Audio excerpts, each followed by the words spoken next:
O Rio em Foco recebe Léo Feijó e Fábio Silveira. É importante entendermos como os consumidores estão enxergando o mercado da música. Quase não se fala mais em comprar CD. Nossa equipe de reportagem foi até as ruas para saber qual a opinião de jovens, músicos e aquela geração que ainda entrava na loja de discos para comprar seu LP. Vamos ver. Na verdade, eu nunca fui muito de comprar CD, assim, eu sempre gostei, eu não costumo ouvir discos inteiros, a não ser que o artista me interesse muito. Então, eu acho que o que mudou muito é que você pode pesquisar artistas de lugares longínquos, de países africanos, do interior do Brasil, que antes você não tinha acesso nenhum, você não sabia nem que a pessoa existia. Hoje em dia, se eu estou lendo uma matéria no jornal sobre música e cita alguém, eu já vou procurar essa pessoa, vou saber o que ela fez, aonde ela tocou, se isso vai me interessando, eu vou ampliando essa pesquisa e assim vai. Eu costumo vir aqui quase todo dia no centro. Eu costumo entrar aqui nessa loja 2 vezes ao mês, já levo 3 CDs, 4 CDs mais ou menos. Mas tenho costume também de baixar a música porque é muito fácil, né? Hoje em dia o acesso à música na internet é muito fácil. Tu bota o nome da música no Google, tu baixa em MP3 e rádio, bota no celular, carro, Bluetooth, tudo ajuda, né? Fica muito mais fácil para você do que ficar tirando, botando CD. Eu gosto. Acho o vinil também muito legal. Apesar de não ter, eu lembro toda a minha infância de vinil. Ficava com CD, com disco, né? LP. Eu consumo música normalmente escutando rádio ou pela internet, baixando música. Com a evolução da tecnologia, com esse novo meio de utilizar música por streaming, por exemplo, dá uma certa liberdade para as pessoas utilizarem mais como quiserem e usarem como quiserem, onde quiserem, de um jeito misturado, mais fácil, mais adequado àquilo que elas querem fazer no momento. Eles falaram muito de acesso, né? De acesso à música, de conseguir estar perto do artista que está fazendo. Mas como é que as gravadoras estão se adaptando e mudando o perfil para poder atender a esse consumidor? Primeiro, tentando ter um contato mais direto com esse público, entender um pouco mais o que esse público busca e quer, né? Hoje, antigamente, você fazia um hit que se comunicava com diversos públicos e diversas tribos. Hoje você precisa ter um rol de conteúdos e de artistas e de discos muito grande, porque os interesses segmentaram, né? Como na Sonora, a questão do cara falando, eu quero ter acesso a artistas africanos, eu quero ter acesso a artistas de outros locais.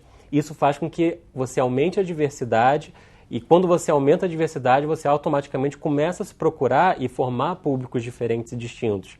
É por isso que a gente costuma dizer que o futuro desse negócio da música, ele está muito mais com os independentes do que com as grandes gravadoras. São os independentes que se articulando, se tornando fortes e fortalecendo as suas cenas locais, vão fazer com que isso reverbere em outros lugares do mundo também. Mas como é que isso se comunica? A minha dúvida com as mídias tradicionais, porque você também sente, há uma dificuldade desses independentes chegarem às mídias, às rádios, enfim. Você ouve sempre muito música mais antiga ou de grandes gravadoras. Como é que vai acontecer esse processo natural? Ou vai ser só simplesmente uma mudança de plataforma? Ele já acontece agora, na verdade, né? O momento que a gente vive é esse. Como você cria um hit sem depender do processo usual de rádio, TV, que era o que acontecia. Há alguns exemplos disso sendo feito hoje e de músicas que viralizam no YouTube, em diversas plataformas. Mas é um sistema que está no auge da sua transição. Então, é difícil a gente entender em que pontos isso vai se consolidar mais ou menos nesse sentido. Por enquanto ainda há um mistério aí nesse momento. Como é que vira um hit, né? Dentro desse cardápio de músicas, formas de fazer diferentes. O hit ele sempre foi um mistério. Essa que é a grande graça. Ele nunca foi uma fórmula secreta que, se você seguisse a risca, você chegaria ao hit. Então tem essa graça do universo da música que, por mais que você trabalhe dentro da sua proposta de marketing e da sua estrutura, o hit ele sempre vai ser algo imponderável, que vai juntar alguma coisa ali do zeitgeist daquele momento e vai se transformar em uma coisa que fala com todo mundo, né? E como a gente trabalha direito autoral nesse processo?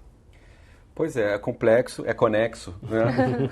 Para falar a palavrinha do meio, né? Mas eu acho que, só voltando um pouco à questão anterior, essa coisa de você ter uma facilidade muito grande, de ter as ferramentas de marketing para divulgar o teu trabalho, ao mesmo tempo que isso é uma facilidade, você chegar no teu público final, claro que sem uma estrutura maior fica mais difícil para você. Por isso, talvez que, né, as grandes gravadoras ainda tenham algum peso na construção desse artista mais popular, enfim, mais conhecido. Mas é uma tendência de que cada vez a gente tenha menos grandes artistas e mais artistas iniciantes ou de porte médio. Tô certo, Fábio? Exatamente. E eu acho que tem uma coisa, uma coisa paradoxal, porque enquanto você pode falar para o artista, você tem tudo na sua mão para fazer, você ainda tem que falar para o artista, não tente fazer tudo ao mesmo tempo, porque você simplesmente não vai conseguir dar conta de ser um artista, criar, tocar, produzir e dar conta de tudo isso. E nesse meio entra uma série de serviços e de oportunidades também, né? Exatamente, como é o caso da Alta Fonte, que é uma empresa, é uma distribuidora de música, né? Uma das maiores distribuidoras de música independente hoje do mundo e possivelmente a maior da América Latina hoje. Então, o nosso objetivo é justamente esse, entregar uma plataforma, uma ferramenta para os independentes, para que eles possam ter uma gestão muito simples, muito fácil e muito descomplicada da sua música e das suas vendas online, com relatórios bem feitos, acesso à informação o tempo todo, não nos interessa não passar informação, enfim, todo o pacote para que isso facilite. Na verdade, ele começa a ganhar mais poder sobre isso também, quer dizer, na medida que tem informação, ele consegue também se entender e entender o contexto em que ele está inserido. Muito mais. Por exemplo, você tem um disco distribuído pela gente, a qualquer momento você pode entrar na plataforma e se você teve uma dúvida, poxa, aquele show que eu fiz no Rio, ele gerou um impacto na minha visualização no Spotify, por exemplo, e a plataforma vai te dar um relatório para você entender se isso te deu algum impacto ou não.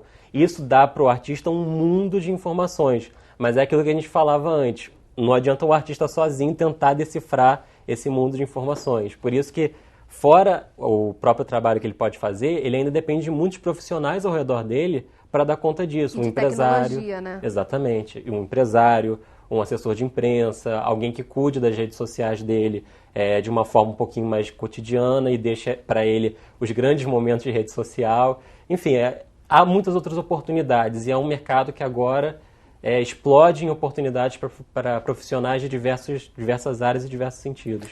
Isso aí é completar que muitas vezes o músico iniciante, ele não sabe, por exemplo, que precisa registrar a música dele, ele precisa se associar a uma entidade de arrecadação de direitos, né? Quer dizer, ele precisa ter toda uma série de serviços contratados mesmo. E é claro que essas plataformas mais atuais, elas facilitam todo esse processo, né? Online você consegue visualizar tudo. E essa transparência acho que realmente é uma tendência irreversível. Hoje é uma grande questão, todo mundo reclama que toca muito, né, na tal plataforma X e não recebe por aquilo, enfim, mas eu acho que isso vai ficar cada vez mais simples e mais transparente mesmo. A gente vai mergulhar um pouquinho mais em direitos autorais e outros assuntos no próximo bloco. Não saia daí. Rio em Foco aqui, política e economia caminham juntas.